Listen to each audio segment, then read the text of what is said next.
Mesdames, Messieurs, chers amis, nous voilà de nouveau à Reims, cette fois-ci non plus pour un congrès qui permit à Martine, ici, d'être première secrétaire du Parti socialiste.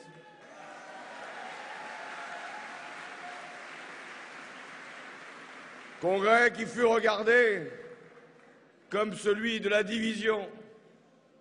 Et voilà que 3 ans après, nous sommes les socialistes rassemblés comme jamais nous ne l'avons été dans notre histoire.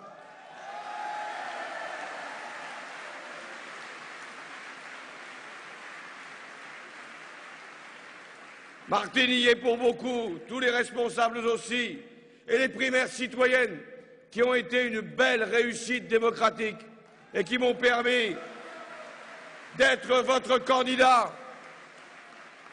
après que 3 millions de Français aient participé à cette belle consultation. Nous sommes à Reims, la ville dirigée, conduite par Adeline Hazan.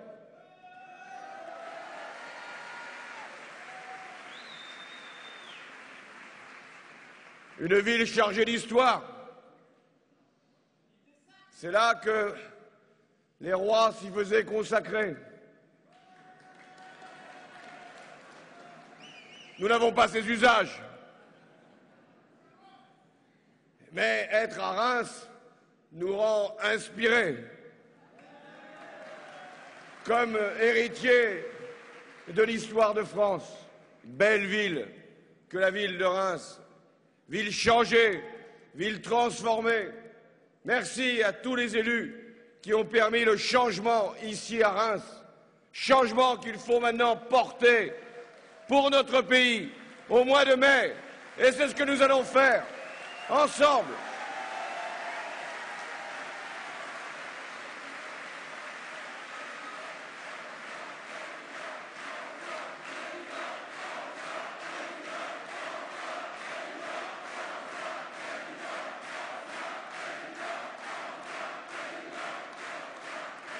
Je suis venu à Reims pour saluer une femme qui est élue d'une ville de plus de 100 000 habitants.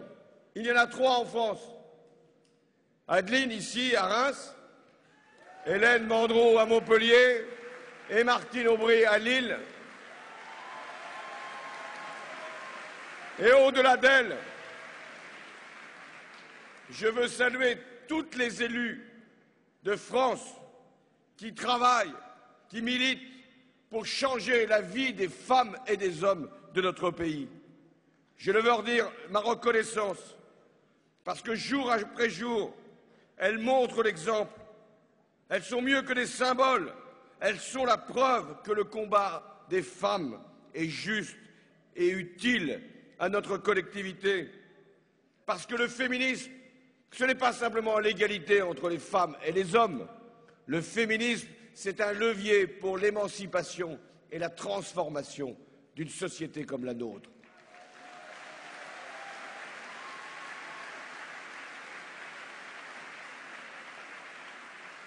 Vous êtes venus nombreux, très nombreux ce soir, à Reims. Venus de loin, venus de près, venus pour me voir de près ou de loin. Venus pour permettre l'enthousiasme, l'engagement, pour permettre la victoire. Mais je veux m'adresser au-delà de vous, m'adresser à toutes les femmes de France, pour leur dire que ma mission, si je suis demain le prochain président de la République, ma mission, mon devoir, ma responsabilité, c'est l'égalité. Et l'égalité d'abord entre les femmes et les hommes de France.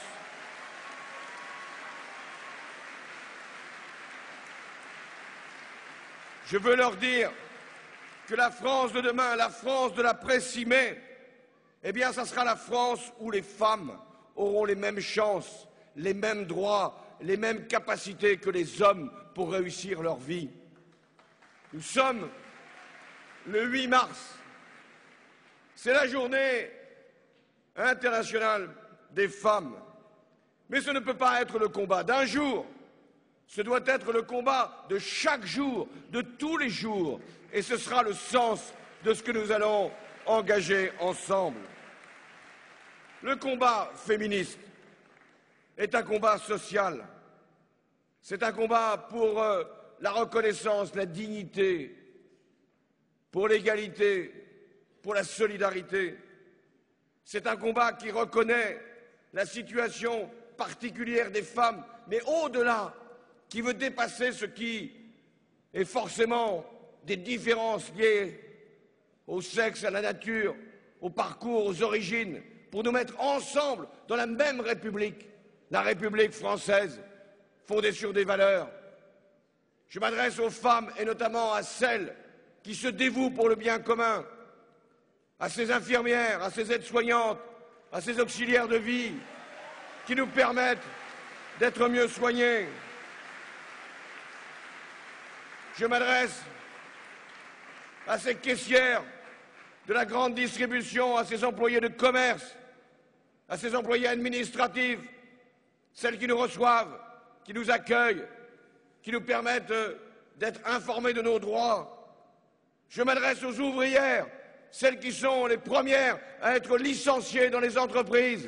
Je m'adresse à ces femmes qui sont à temps partiel. Je m'adresse à celles qui commencent leur vie au SMIC et la terminent au SMIC, à toutes ces femmes qui n'arrivent pas à avoir des droits à la retraite, à ces femmes qui chaque jour ne savent pas où elles vont pouvoir mettre leur enfant et qui doivent travailler, à ces femmes qui s'inquiètent pour leur famille, à ces femmes qui souffrent de l'insécurité, des violences. Oui, à toutes ces femmes de France, je veux leur dire ma gratitude, ma reconnaissance et également mon engagement. Je veux saluer aussi les femmes qui luttent en ce moment pour leur emploi.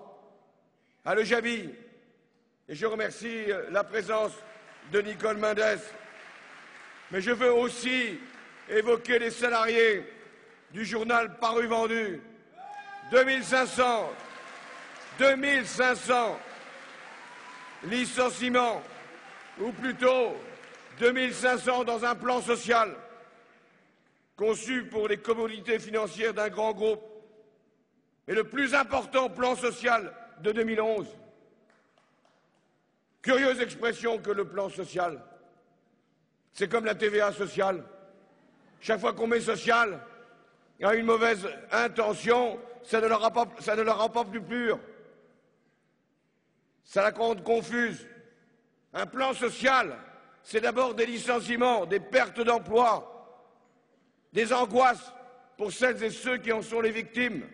Et la TVA sociale, ce n'est rien d'autre qu'un impôt de plus qui touche tous les Françaises et tous les Français.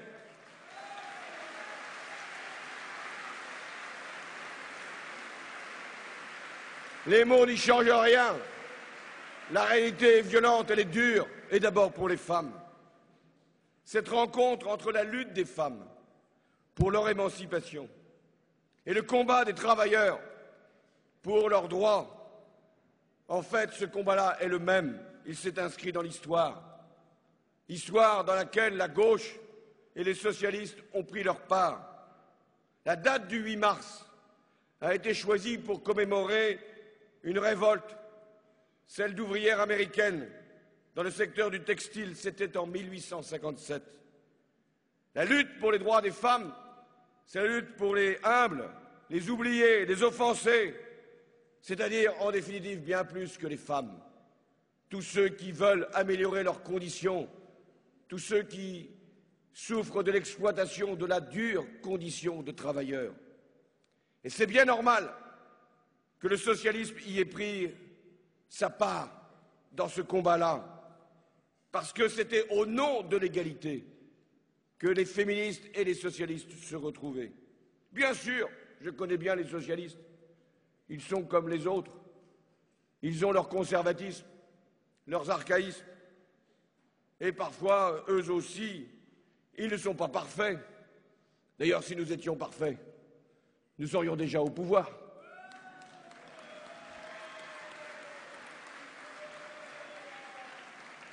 Nous avons aussi nos réticences, nos blocages, nos luttes d'arrière-garde. Mais ces blocages-là, ces verrous-là, je dois, et Martine Aubry est là aussi pour le permettre, nous devons les lever, nous devons les dépasser, nous devons avoir de l'audace, parce que c'est avec de l'audace, du courage et de la volonté que nous transformerons notre pays. Soyons capables d'être à la hauteur de notre grande histoire. Elle remonte à loin, l'histoire du féminisme. Olympe de Gouges s'était battue avec beaucoup d'énergie pour que les droits de l'homme soient aussi les droits de la femme. Elle est l'auteure de la première déclaration des droits de la femme et de la citoyenne. Elle défendait l'abolition de l'esclavage, l'instauration du divorce, la suppression du mariage religieux, la création de maternités. C'en était trop à cette époque, y compris dans la Révolution. Elle a été guillotinée. Ensuite, une autre femme, Flora Tristan, une des grandes voix du monde ouvrier, a évoqué pour la première fois l'émancipation des femmes. Et c'était déjà être considérée comme une dangereuse révolutionnaire. Louise Michel, pionnière des indignés, elle avait considéré que la femme devait être elle-même l'artisane de son émancipation. Elle participa à la Commune, fut exilée, et elle fut une des premières à se battre pour l'abolition de la peine de mort. Mais il n'y a pas que des femmes qui ont permis l'émancipation et la liberté. Léon Blum, chef du gouvernement du Front populaire, fut le premier à faire entrer des femmes dans un gouvernement. C'était en 1936.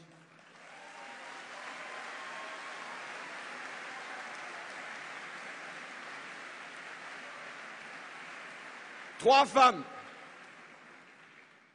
comme sous-secrétaire d'État. L'audace était quand même limitée. Mais trois femmes déjà.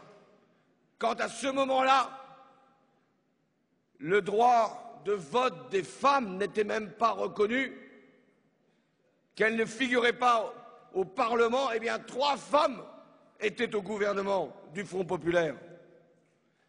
Après, d'autres femmes se sont illustrées, mais aussi des hommes. Et comment ne pas parler de François Mitterrand, qui en 1982 affirmait l'exigence de dignité. C'est ne pas tolérer que l'on propage des femmes, de l'image des femmes dans le livre scolaire, parfois jusqu'au mur de nos villes, une image tronquée. François Mitterrand, qui nomma pour la première fois une femme au ministère des droits des femmes, Yvette Roudy. Yvette Roudy, qui fit voter en 1983 une loi sur l'égalité professionnelle entre les femmes et les hommes, encore timidement, si timidement appliquée. Enfin, Lionel Jospin, qui en 1999, après une bataille âpre, réussit à faire réviser la Constitution pour y inscrire le principe de parité. Enfin, pour établir que sur les listes, une femme, un homme devait se succéder. Oui, c'est grâce à l'intervention de femmes, d'hommes, de la gauche, que le combat a pu atteindre toutes ces étapes sans qu'on soit au bout du processus. Il y a encore tellement à faire, mais je suis fier que ce soit la gauche qui ait permis à une femme de devenir la première femme Premier ministre, Édith Cresson.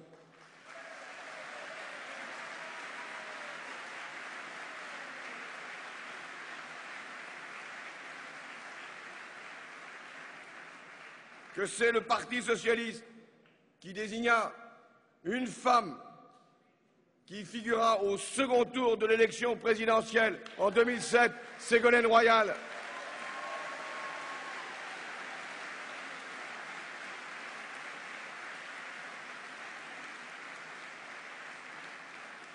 Et en 2008, pour la première fois dans l'histoire du Parti socialiste, j'avais retardé pendant 10 ans cet avènement.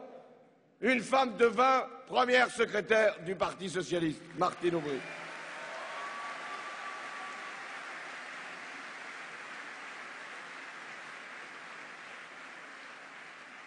Mais le combat pour l'égalité, le féminisme n'est pas l'apanage, le monopole d'une famille politique.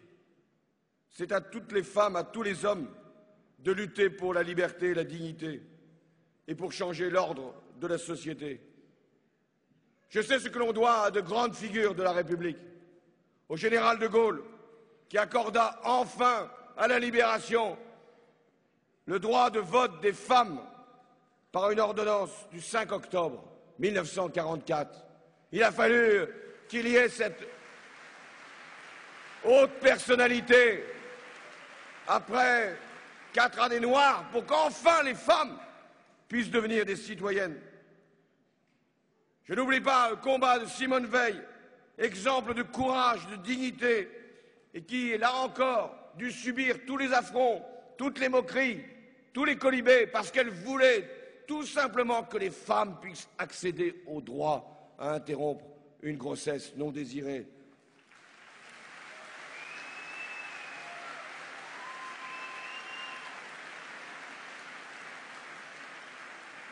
Eh bien, cette marche-là, il est temps de la reprendre.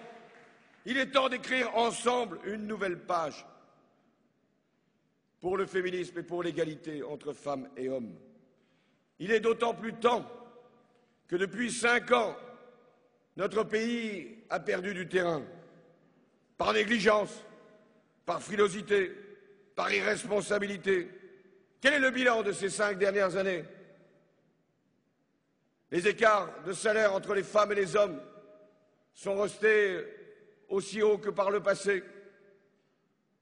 Le temps partiel s'est diffusé. Le chômage des femmes a progressé. Les centres IVG ont été fermés. Les crédits du planning familial amputés. Les associations qui accompagnent l'insertion des femmes, et notamment des femmes étrangères, ont vu leurs moyens réduits. C'est une histoire qui s'est interrompue. C'est un fil qui s'est brisé.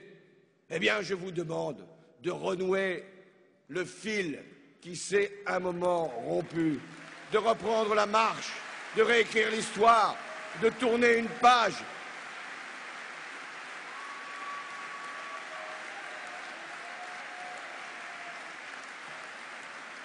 Et c'est le sens de ma candidature, une candidature de changement, le changement. D'abord, le changement pour que l'égalité entre les femmes et les hommes devienne une priorité. Je prendrai, si les Français m'en donnent mandat, 3 décisions. Au lendemain du 6 mai, je constituerai un gouvernement paritaire, autant de femmes que d'hommes.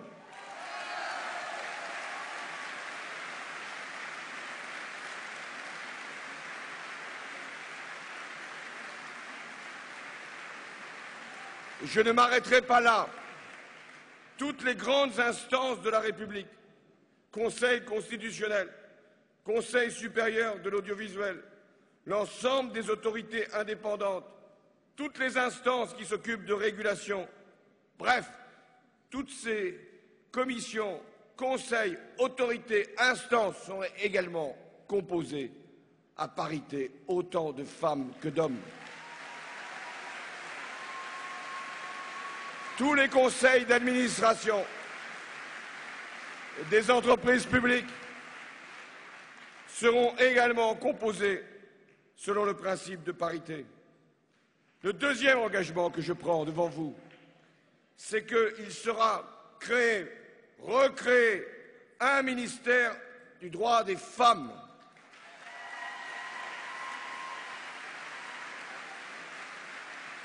Rattaché au Premier ministre, et qui veillera à ce que dans chaque département ministériel, toute intervention administrative, toute préparation de projet de loi puisse comprendre la dimension de l'égalité entre les femmes et les hommes dans l'écriture de ces textes. La première mission de ce ministère-là ne sera pas de produire de nouvelles lois, mais de faire tout simplement appliquer celles qui existent. J'ai à l'esprit la formule de Montesquieu qui appelait les futurs législateurs à la prudence. Ne faites pas de lois inutiles. Elles affaiblissent les lois nécessaires. Beaucoup trop de lois ont été adoptées ces 5 dernières années. Je crois même que c'est un record. Mais des lois injustes, inefficaces, inappliquées, parce que souvent inapplicables.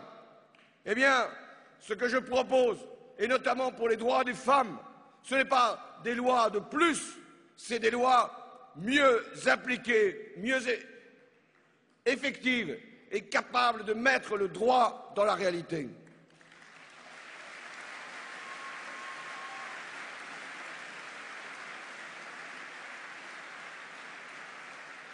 Une grande loi existe, je l'évoquais à l'instant, celle de juillet 83, la loi Roudy, égalité professionnelle.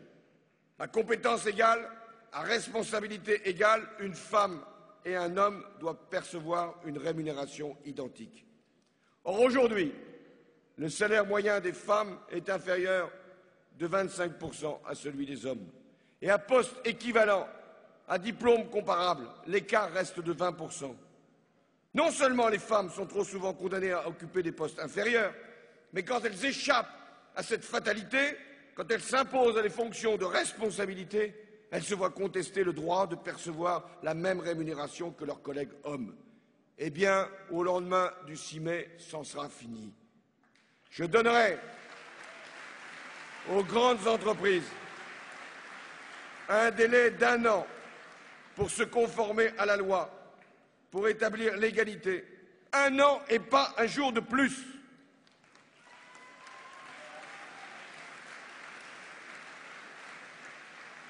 Et si les entreprises renoncent à cet objectif, elles perdront le bénéfice des exonérations de cotisations sociales sur les emplois féminins. Plus aucune femme n'aura à constater à la seule lecture de sa feuille de paie qu'elle est lésée parce qu'elle est une femme. Une autre loi n'est pas appliquée. C'est la loi de 2001, votée sous le gouvernement de Lionel Jospin, qui posait le principe de la contraception anonyme et gratuite des mineurs. J'entendais le candidat sortant, on l'entend beaucoup en ce moment, et il parle de tout, surtout de lui, s'intéresse beaucoup à lui.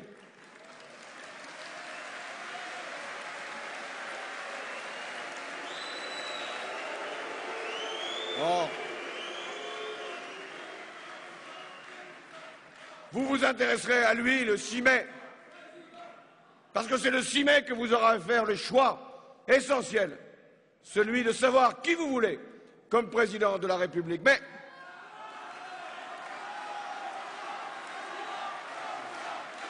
nous n'en sommes pas encore là.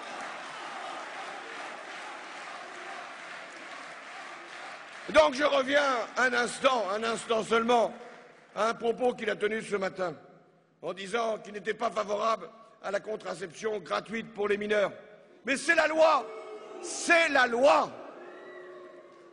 Et qu'un chef de l'État ignore la loi est déjà un problème. Mais cette loi-là, cette loi qui doit protéger les mineurs, qui doit leur permettre d'accéder à la contraception, de vivre leur vie comme elles l'entendent, sans risque et dans la sécurité. Oui, nous aurons à appliquer cette loi. Et si je suis élu, ça voudra dire que le recours à la contraception pour une mineure doit être réellement confidentiel, car trop de jeunes filles y renoncent aujourd'hui par peur de se révéler. Les adolescents comme les adultes ont droit à leur intimité, ce qui veut dire aussi la gratuité de la contraception pour les mineurs, quelles que soient les modalités de contraception, et même en dehors des centres de planification. Et j'ajoute que cette gratuité devrait être étendue aussi, sous conditions de ressources, aux jeunes entre 18 et 25 ans. C'est la liberté, c'est le droit de choisir sa vie.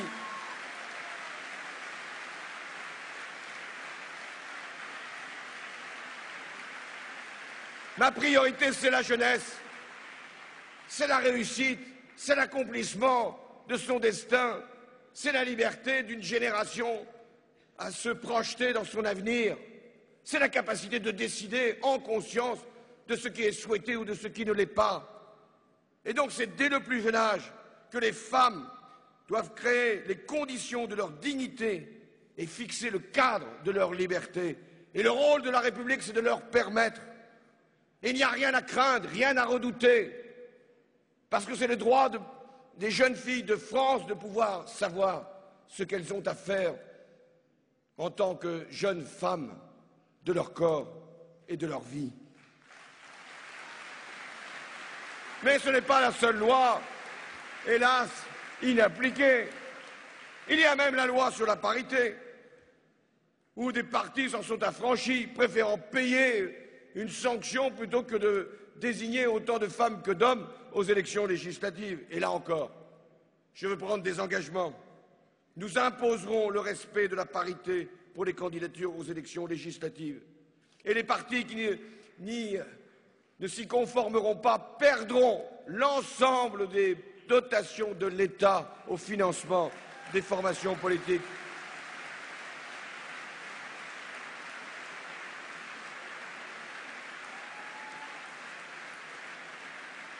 Et puis, parmi le cortège de ces lois non appliquées, il y a celle qui a été votée sous une majorité de droite et qui est néanmoins une loi utile, qui est la loi de juillet 2010 sur les violences faites aux femmes.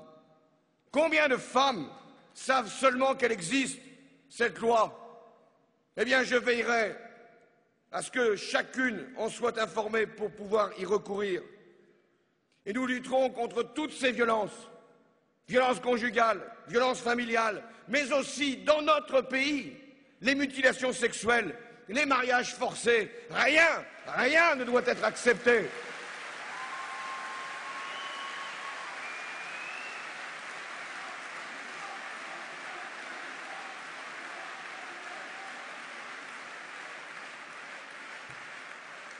Mais il nous reviendra, au lendemain de l'élection, de franchir de nouveaux pas, d'aller plus loin, d'être à la hauteur de l'espérance qui est portée sur nous. Les femmes sont les premières victimes de la précarité de l'emploi. 80% des temps partiels sont occupés par les femmes. Elles sont 2 fois plus nombreuses à être, hélas, dans des contrats précaires, des contrats instables, des contrats sans lendemain. Certaines font plusieurs CDD le même jour. Elles ont des retraites minorées. Eh bien, tout cela devra changer. De la même manière que la pauvreté, aujourd'hui, elle est dans les familles monoparentales. Ces monoparents qui sont, hélas, toujours des femmes, qui font les sacrifices les plus douloureux, femmes qui sont obligées de recourir aux prestations familiales, lesquelles viennent de voir leur revalorisation bloquée et leur indexation empêchée en 2012 par le gouvernement et le président sortant. Ces femmes qui élèvent seules leurs enfants dans des conditions difficiles n'ont pas à être suspectées, n'ont pas à être montrées du doigt. Ce n'est pas là que la fraude sociale existe. Ce n'est pas là qu'il y a à avoir le moindre doute sur le droit à pouvoir disposer de revenus minimaux. Et je mets en cause aussi cette mauvaise idée qui a consisté à punir des parents à cause du comportement de leurs enfants et à suspendre le versement des allocations familiales, déjà à ces pauvres familles, rendant encore plus difficile l'éducation des enfants. À cet égard, je fais 3 propositions. D'abord, pour la garde des jeunes enfants, qui doit devenir un véritable service public, c'est-à-dire avec la pérennité, la continuité, l'accessibilité, l'égale répartition sur le territoire national. Car une femme qui ne peut pas faire garder ses enfants n'est pas une femme libre. Et donc nous aurons un contrat entre l'État et les collectivités locales pour que partout nous puissions créer davantage de places en crèche, davantage de places dans les réseaux d'accueil, davantage de places dans les assistantes maternelles. Mais aussi davantage d'enfants en école maternelle, parce que l'école maternelle, c'est la condition pour réussir déjà sa vie scolaire.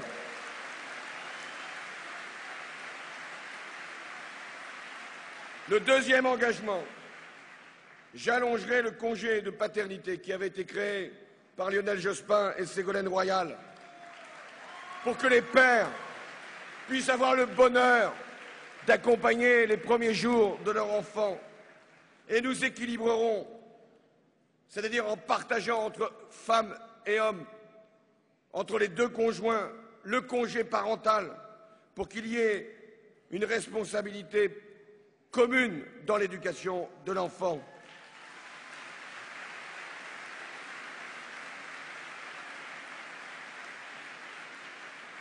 Le deuxième engagement que je prends devant vous, et il est plus grave, c'est que je sais que l'interruption volontaire de grossesse est un acte toujours grave, difficile, lourd. Il ne doit jamais être banalisé. Il ne peut pas être un substitut à la contraception.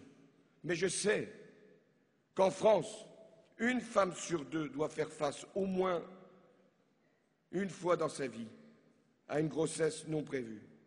Et qu'une fois sur deux encore, cette situation aboutit à un avortement. Je souhaite donc que tous les établissements hospitaliers de notre pays puissent être dotés d'un centre IVG et que l'IVG soit remboursé intégralement à 100% pour toutes les femmes et pas seulement pour les mineurs et de façon confidentielle pour toutes.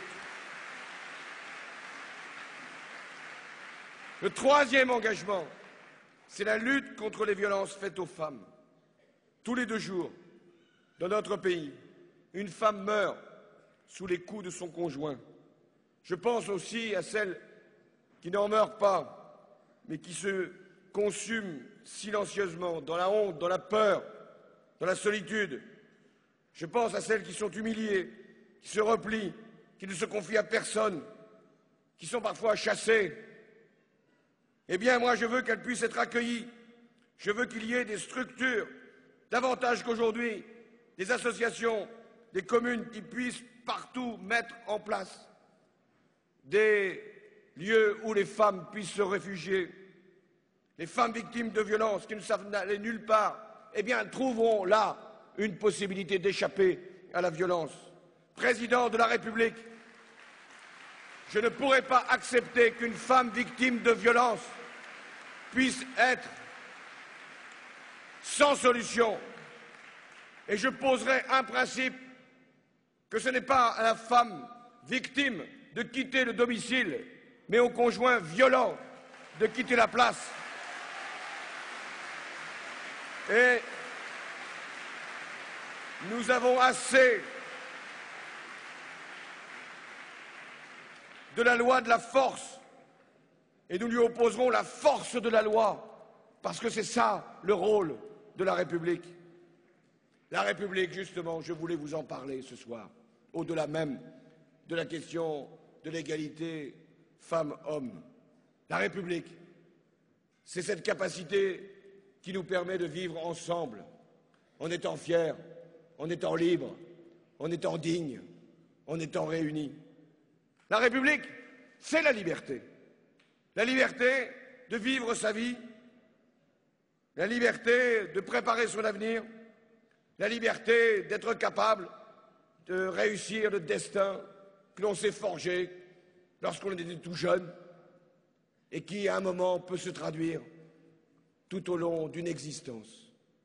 La liberté pour les femmes, c'est d'être libre de toutes les oppressions, en France et dans le monde. La République, elle est ouverte au monde.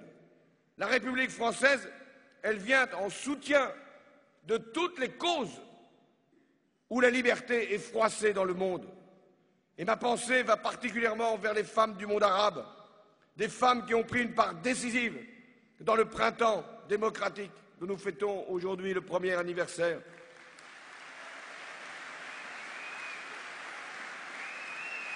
Des femmes qui continuent de lutter, qui ont lancé un appel pour la dignité et l'égalité, Rien, et surtout pas une vision dévoyée de la religion, ne saurait justifier l'humiliation des femmes. Je m'adresse là à des régimes qui ont choisi de réduire les femmes à l'état d'esclaves, à ceux qui les interdisent de se montrer, qui les emmurent, qui les empêchent de s'élever, de s'instruire et même de se soigner, à tous ceux qui justifient ces abjections, ces crimes d'honneur, à ceux qui tolèrent, voire qui organisent cette oppression, voire même la lapidation des femmes. Eh bien, je dis à tous ces intégristes, d'où qu'ils viennent et où qu'ils se situent, la France les a toujours combattus et les combattra toujours.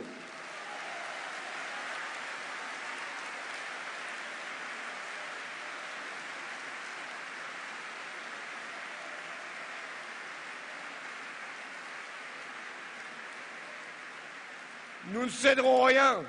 Toute négligence serait un abandon, tout recul, une capitulation, tout compromis, une compromission. Je sais ce qui se passe en Iran. Et là aussi, des femmes comme Shirin Ebadi se battent. Je sais ce qui s'est passé et se passe encore en Birmanie, où Aung San Suu Kyi a mené le combat, elle aussi, pour la liberté et pour la démocratie. Nous devons être à leur côté. La République, c'est la liberté partout dans le monde. Depuis la Révolution française, avec les Lumières, nous avons toujours voulu éclairer le monde, nous, la France. La République, c'est aussi la fraternité. En prononçant ces mots de fraternité, je pense à une jeune émigrée, polonaise, venue ici en France pour suivre des études de sciences, Maria Stodowska. Le monde entier la connaît sous le nom de Marie Curie. Elle a apporté 2 prix Nobel à la France, celui de physique en 1903 pour ses travaux sur la radioactivité et 8 ans plus tard celui de chimie pour la découverte du radium. 2 prix Nobel. Notre pays ne les aurait pas obtenus s'il avait interdit à l'époque aux étudiants étrangers de venir chercher, travailler, penser, créer ici sur son sol.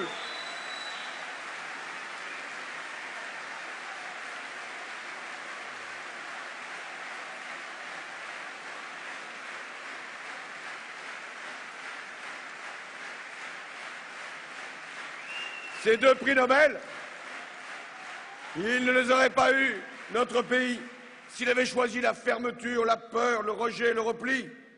Ces prix Nobel, le ministre actuel de l'Intérieur nous en aurait privés avec sa circulaire, s'il avait été en fonction.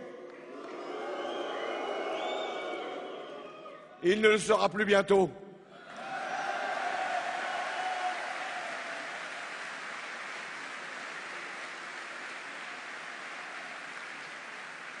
Et voilà que revient le sujet de l'immigration dans cette campagne.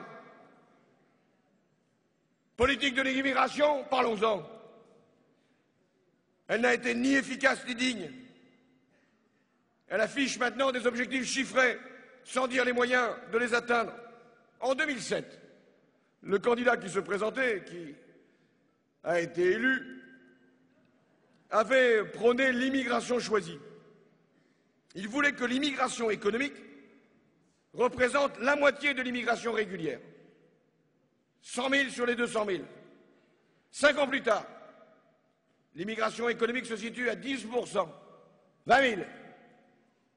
Le résultat n'a pas été atteint. Et voilà que le candidat sortant, celui qui avait été élu la dernière fois, vous me suivez? Vous me suivrez jusqu'au bout. Et voilà que le candidat sortant déclare abruptement qu'il veut diviser par 2 le chiffre de l'immigration légale. C'est-à-dire, en définitive, qui? C'est un objectif qui est non seulement contradictoire, mais irréaliste. Je vais vous le démontrer. Depuis 10 ans, c'est le même qui était ministre de l'Intérieur, président de la République. Le nombre d'immigrés venus légalement sur notre territoire a été de l'ordre de 180 000 par an. Ces arrivées sont liées au regroupement familial prévu par le droit, aux conjoints de Français, prévus par les conventions internationales. Aux étudiants étrangers, 60 000 dans notre pays. Et à l'immigration économique. Et voilà donc, ne pouvons plus réduire l'immigration économique, ne pouvons pas s'en prendre à l'asile, au droit d'asile prévu par les conventions internationales, le voilà qui s'en prend aux conjoints de Français. Ces Français ou Françaises qui ont eu la curieuse idée de vouloir épouser un étranger. Mais ces êtres humains ont quand même des droits. Celui de se marier avec la personne qu'ils aiment, et donc de vivre avec elle ou avec lui. Et donc, nous avons là une curieuse conception, et du mariage, dont ils se font pourtant les grands défenseurs, sauf pour les homosexuels, j'en conviens. Mais maintenant, si j'ai bien compris, pour se marier avec une personne étrangère, il faudra avoir des revenus, des moyens. Si je puis dire, ceux qui ont les ressources pourront se marier avec qui ils veulent ou qui elles veulent. Et les autres, tant pis, il faudra y renoncer. Et que dire aussi de la façon dont sont traités les étrangers en situation régulière dans notre pays, obligés de faire la queue devant les préfectures, les sous-préfectures, pendant des heures et des heures, la nuit, pour accéder à un guichet et se faire renouveler des papiers qui sont de toute façon automatiques. Est-ce digne? Est-ce conforme à un grand pays comme le nôtre?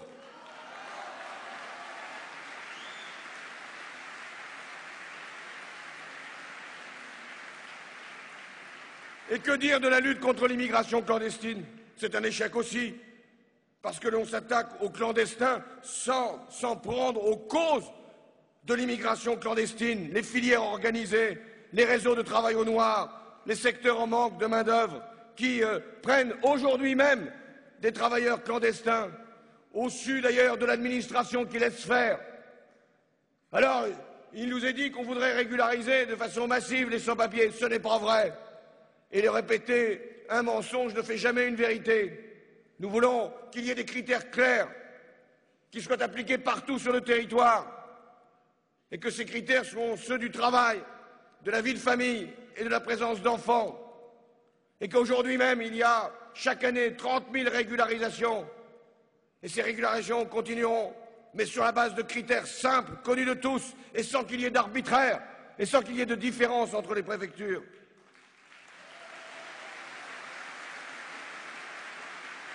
Depuis 10 ans, 6 lois sur l'immigration ont été votées. Et chaque fois, on annonce une nouvelle, sans qu'elle ait plus d'effet, si ce n'est de créer l'incertitude et l'insécurité, sans d'ailleurs ralentir le nombre d'immigrés en situation régulière qui viennent sur notre territoire, et sans lutter vraiment contre l'immigration clandestine. Je vois bien l'utilisation qui peut être faite de ce sujet, c'est tellement simple. Dire aux Français que si ça va mal, c'est d'abord à cause des étrangers. Distinguer entre les Français, distinguer entre les Français et les étrangers. Et puis, il en est même arrivé, le candidat sortant a imaginé un référendum sur cette question. Eh bien, nous n'accepterons pas cette démarche qui consiste à montrer du doigt, à faire peur, à créer de la division, du repli, de la stigmatisation. Et s'il veut un référendum, il arrive. C'est le 6 mai que les Français vont choisir.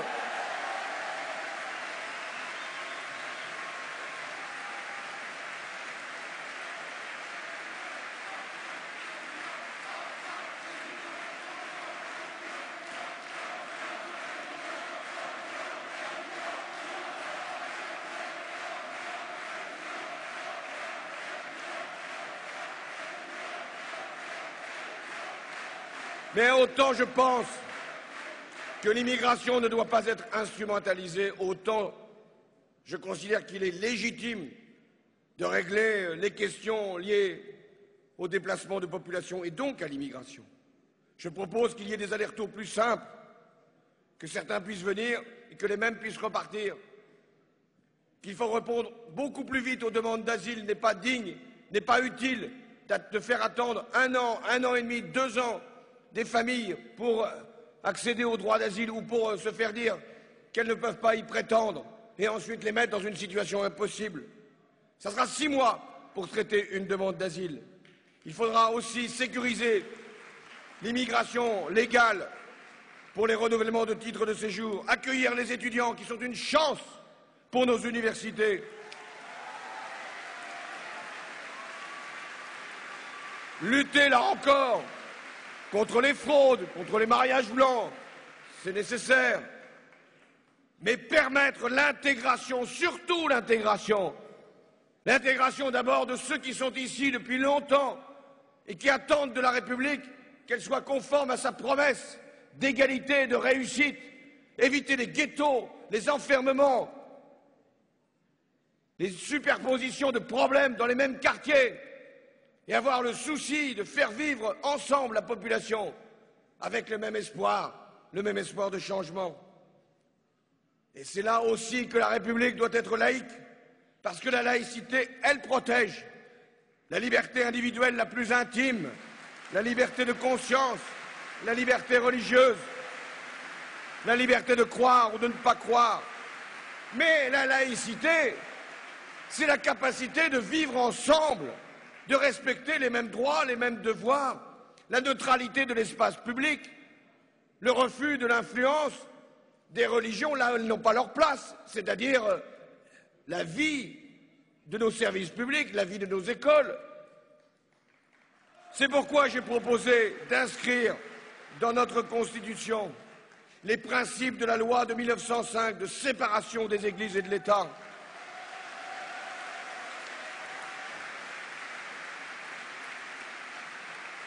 La laïcité, ce sera aussi le moyen de protéger les femmes contre tous ces fanatismes, tous ces intégrismes, toutes ces violences qu'on leur fait subir. La laïcité, c'est une protection pour les femmes.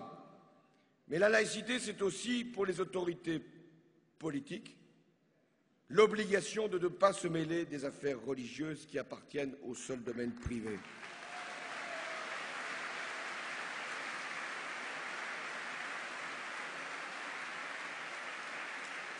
Que le Premier ministre se soit permis d'interpeller l'islam et le judaïsme en France à propos de pratiques d'abattage dans des termes qu'il a malencontreusement choisis est une maladresse qui l'a conduit lui aussi, et ça devient même une répétition de leur côté, une repentance de plus. Ils ne cessent de s'excuser de ce qu'ils ont dit, de ce qu'ils ont fait. Mais ils n'ont pas à s'excuser, ils ont à présenter un bilan au moment de l'élection et aux Français de choisir. Mais moi, je n'imaginais pas que nous en soyons arrivés là dans cette campagne, que les questions maintenant des rites d'abattage ou de la viande puissent devenir un sujet d'élection présidentielle. Les seuls critères sur ces affaires-là que nous devons poser, ce sont des critères sanitaires. C'est l'équilibre de la filière viande et le respect du consommateur. Voilà ce que nous avons à poser comme principe dans une république laïque.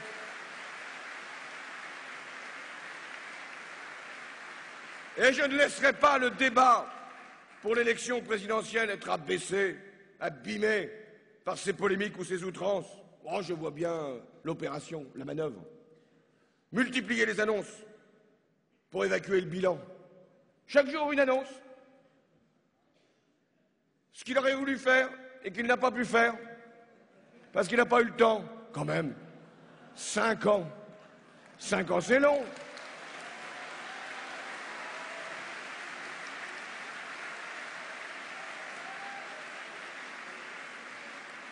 L'autre jour, il a découvert que les grandes entreprises ne payaient plus d'impôts sur les sociétés en France.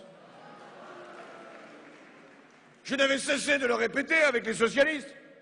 Toutes les semaines à la télévision, vous pouviez voir les questions d'actualité.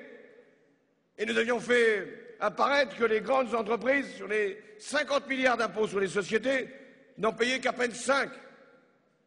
Et que parmi les 5, il y avait déjà la moitié qui était versée par les entreprises publiques. Qu'est-ce qui reste? Nous lui disions qu'il fallait mettre en cause ces niches fiscales qu'ils avaient d'ailleurs fait voter eux-mêmes, la droite, le gouvernement, le président sortant, des niches fiscales pour empêcher justement ces grandes entreprises de payer davantage d'impôts sur les sociétés. Je me souviens même d'un débat où nous avions évoqué le fait que Total ne payait pas d'impôts sur les sociétés en France et qu'il était quand même inconvenant que, nous faisant payer si cher le prix de l'essence, pouvait quand même avoir un petit geste de générosité fiscale. Pas plus. Il a simplement, ce groupe-là, condescendu à payer un peu d'impôts sur les sociétés en 2011 pour solde de tout compte. Et voilà que le candidat sortant vient de s'en rendre compte. Il est pris d'un remords. J'aurais dû le faire. Mais il a préféré, avant de partir, augmenter la TVA que d'augmenter l'impôt sur les sociétés des grandes entreprises.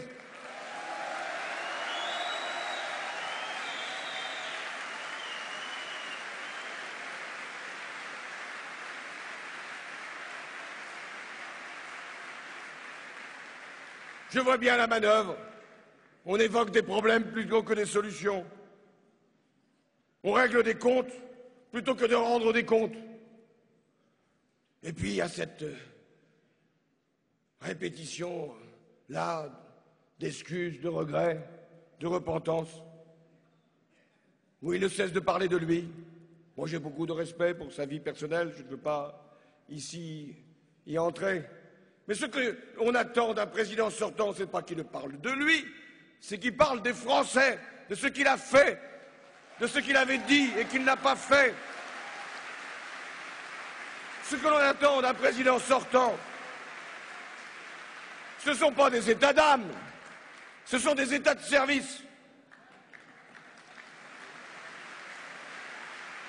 Eh bien, pour ce qui me concerne, je ne dévierai pas de la ligne de conduite que je me suis fixée il y a maintenant près d'un an.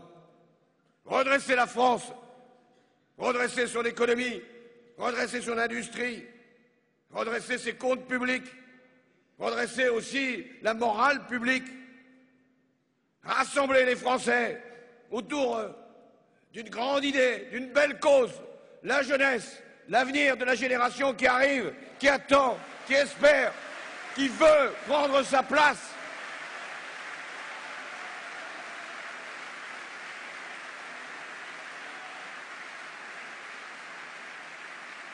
Donner une espérance à chacun, quel que soit son parcours, sa couleur de peau, ses origines, sa situation, lui dire qu'il a toute sa place dans la République et que le rôle de la République, c'est lui donner toutes ses chances de réussir sa vie.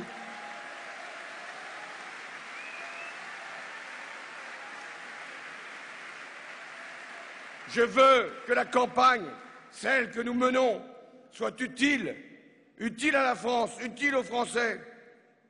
Une campagne utile, c'est celle qui éclaire les citoyens et non une campagne qui vise à les impressionner. Une campagne utile, c'est une campagne qui veut le débat et pas un pugilat. Une campagne utile, c'est une campagne qui prépare l'avenir, qui a un projet, qui le défend. Celui que j'ai présenté, c'était le 14 janvier au Bourget. Ce projet-là, il est devant tous les Français. Chacun peut le connaître, chacun peut le consulter. Et je vous demande d'ailleurs de le diffuser largement. Un débat utile, c'est de défendre son bilan. Ils en ont un. Ah, ils voudraient bien le cacher. Dire qu'ils n'y sont pour rien, que ce n'est pas de leur faute, que c'est la crise à sa part. Mais eux aussi ont leur part de responsabilité. Ce serait très commode de diriger un grand pays comme la France, de constater l'échec et de dire que finalement, il serait possible de briguer un mandat supplémentaire sans dire pourquoi autant de promesses n'ont pas été tenues, autant d'injustices ont été créées et autant d'erreurs ont été faites. Moi, j'assume.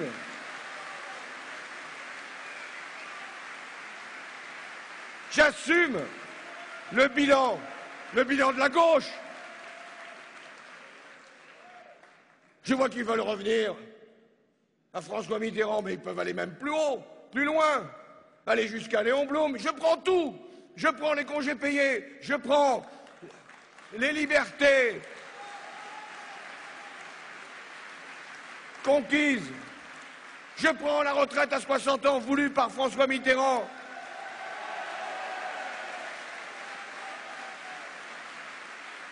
Je prends la décentralisation. Je prends les grandes lois de liberté pour l'audiovisuel qui en aurait bien besoin.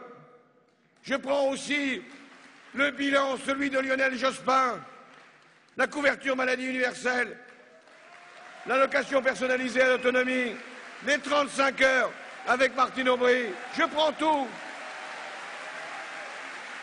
Bien sûr qu'il faille adapter, réviser, revoir, mais c'est la vie.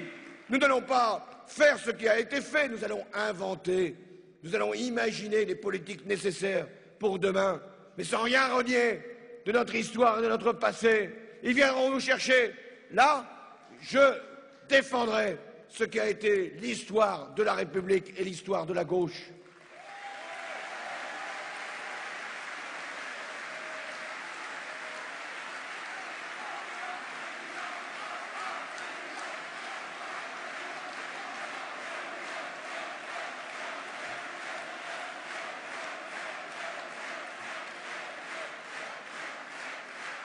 Une élection présidentielle, notamment dans le contexte que nous connaissons, avec un monde fragile, avec des pays émergents qui veulent prendre toute leur place et davantage, avec des conflits qui demeurent, des risques, des menaces en Iran, au Proche-Orient. Oui, une élection présidentielle dans un environnement européen tellement bouleversé par la crise, tellement tourmenté par la spéculation. Oui, une élection présidentielle dans la France que nous aimons, mais qui attend tellement, qui souffre, qui parfois s'inquiète, se désespère. Oui, une élection présidentielle doit être un grand moment où tous, toutes, doivent vouloir participer au choix. Et rien ne serait pire que de décourager la mobilisation civique, que de parier sur l'abstention, que d'espérer que les Français soient fatigués du suffrage pour ne pas venir aux urnes le 22 avril et le 6 mai. Et si j'ai un message à vous transmettre, c'est de venir voter, largement voter, pleinement voter. Parce que c'est votre décision qui va compter.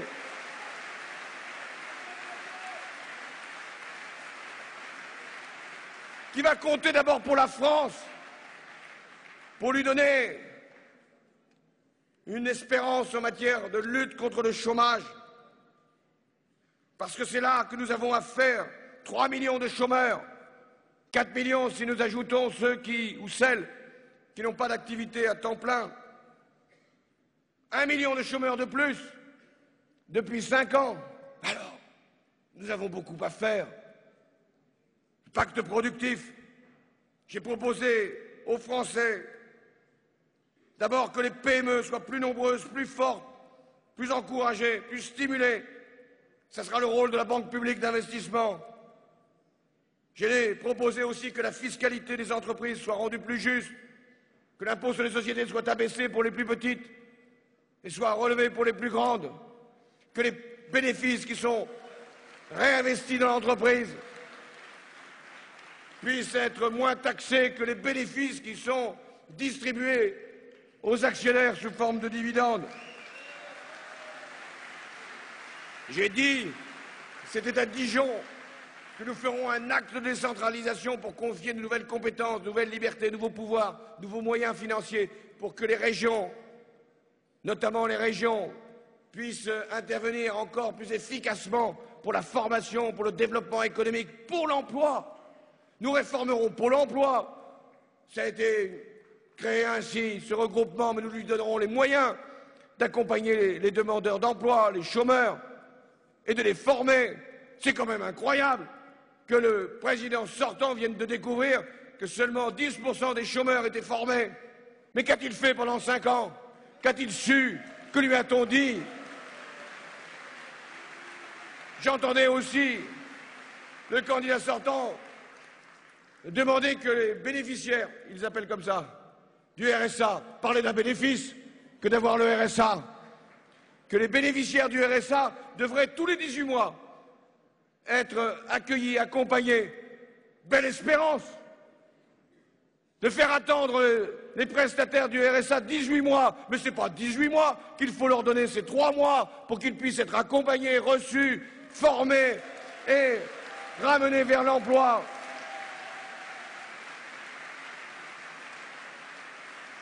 J'ai proposé le contrat de génération pour que les jeunes puissent rentrer dans l'entreprise avec un contrat à durée indéterminée et que les seniors puissent rester dans l'entreprise pour partir à la retraite dans des conditions dignes. Ce contrat de génération qui alliera les âges, qui permettra la transmission de l'expérience, du savoir et notamment du savoir-faire. Eh bien, l'entrepreneur, l'employeur, qui gardera justement le senior et le jeune, ne paiera plus de cotisations sociales sur les 2 emplois. Voilà ce que nous devons faire si nous voulons encourager les comportements d'embauche et de stabilité de l'emploi. Nous aurons aussi des emplois d'avenir, les emplois jeunes, que nous mettrons dans les quartiers les plus difficiles et pour assurer justement un certain nombre de missions pour les familles, pour les activités extrascolaires, pour l'accompagnement des élèves qui sont les plus en difficulté et pour l'environnement. Voilà ce que nous avons à faire pour l'emploi. Moment de vérité que l'élection présidentielle, parce qu'il est aussi autour de l'enjeu de l'éducation de la jeunesse que j'ai voulu placer la confrontation.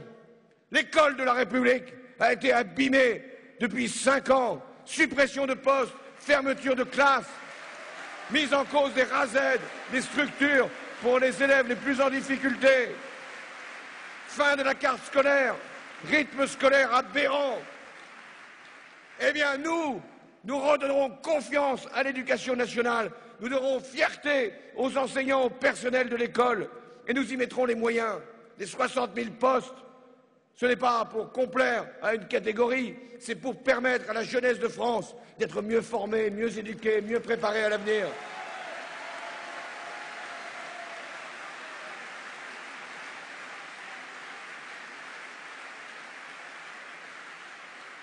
Oui, l'enjeu d'une élection présidentielle, c'est aussi le pouvoir d'achat. Vous savez, mon engagement, je ne dirai rien que je ne puisse tenir après. Je réunirai les partenaires sociaux au lendemain de l'élection présidentielle, où nous aurons à définir la responsabilité de chacun, ce qui relève de la loi, ce qui relève de la négociation, sur l'emploi, sur le travail, sur la souffrance au travail, qui hélas maintenant est devenue une réalité. Je vois bien ce qui se passe dans un certain nombre d'entreprises, y compris publiques. Alors, dans le cadre de cette conférence, nous verrons ce que nous pourrons faire en matière salariale et notamment sur le SMIC. Mais je n'ai rien caché, rien dissimulé. D'abord, il faut créer de la richesse. D'abord, il faut produire. Et ensuite, nous redistribuerons autant que ce que nous aurons produit. Mais le premier objectif, c'est redresser le pays ensemble. Ensemble, l'État, les collectivités locales, les partenaires sociaux. Nous avons besoin de chacun. Mais sur le pouvoir d'achat, il y a aussi urgence. Et c'est pourquoi j'augmenterai dès le mois de septembre l'allocation de rentrée scolaire de 25%. Je ferai en sorte que le prix des carburants, d'abord, soit bloqué pendant 3 mois pour éviter des comportements de marge des distributeurs. Et ensuite, aucun euro, aucune recette fiscale ne sera tirée de l'augmentation du prix des carburants pour l'État. Tout sera reversé aux consommateurs. Les loyers dans les zones de tension seront encadrés, régulés, pour éviter, là encore, que ce soit les ménages les plus fragiles qui soient les plus affectés. Le logement des jeunes sera favorisé. Et je mettrai à disposition immédiatement, le lendemain de la victoire, les terrains disponibles que l'État possède pour que les collectivités locales, tout de suite, y créent les logements attendus.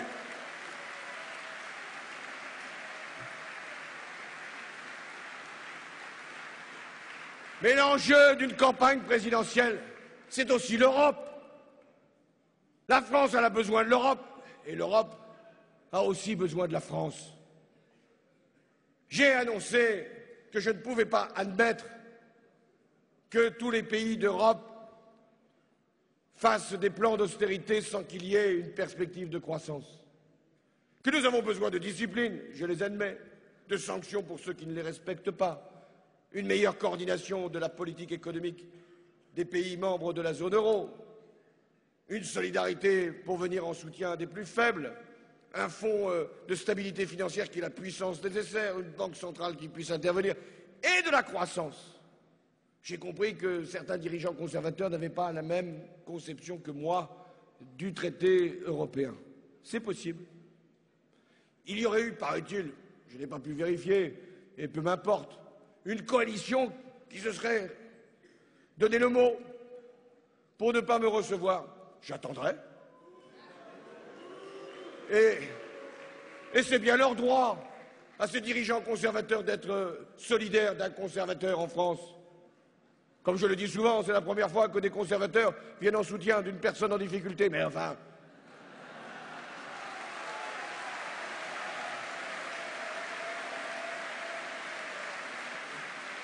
c'est bien leur choix. Et j'aurai à travailler avec ces dirigeants, si les Français m'en donnent mandat. Mais qu'est-ce qui va me permettre de me faire entendre? C'est vous, c'est le peuple français, c'est la décision qu'il prendra le 6 mai. Parce que nous sommes un grand pays, un pays qui a toujours, avec d'autres, contribué à construire l'Union européenne. Et je serai heureux de répondre à l'invitation d'Adeline.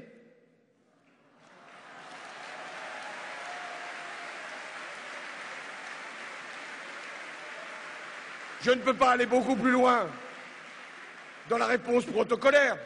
Après, on m'accuserait de me croire déjà élu, alors que je ne suis que candidat à l'élection présidentielle. Nous sommes à 6 semaines du premier tour. Je ne sais rien de ce que sera la décision des Français. C'est vous, et vous seul, qui me permettrez de répondre à l'invitation du maire de Reims pour nous retrouver le 8 juillet, ici, avec la chancelière allemande, pour préparer le 50e anniversaire du traité qui avait uni la France et l'Allemagne, le général de Gaulle et Konrad Adenauer, pour tracer les voies de l'avenir. Permettez-moi de revenir à Reims le 8 juillet. Mais pour cela, mes chers amis, il faut gagner pour nous-mêmes, sans doute, pour nos idées, mais pour la France, pour la République. C'est maintenant qu'il faut nous rassembler ici, nous rassembler partout, nous rassembler la gauche, au-delà de la gauche, rassembler les Français, lever une grande espérance. Alors faites avec moi le choix du changement. Vive la République et vive la France!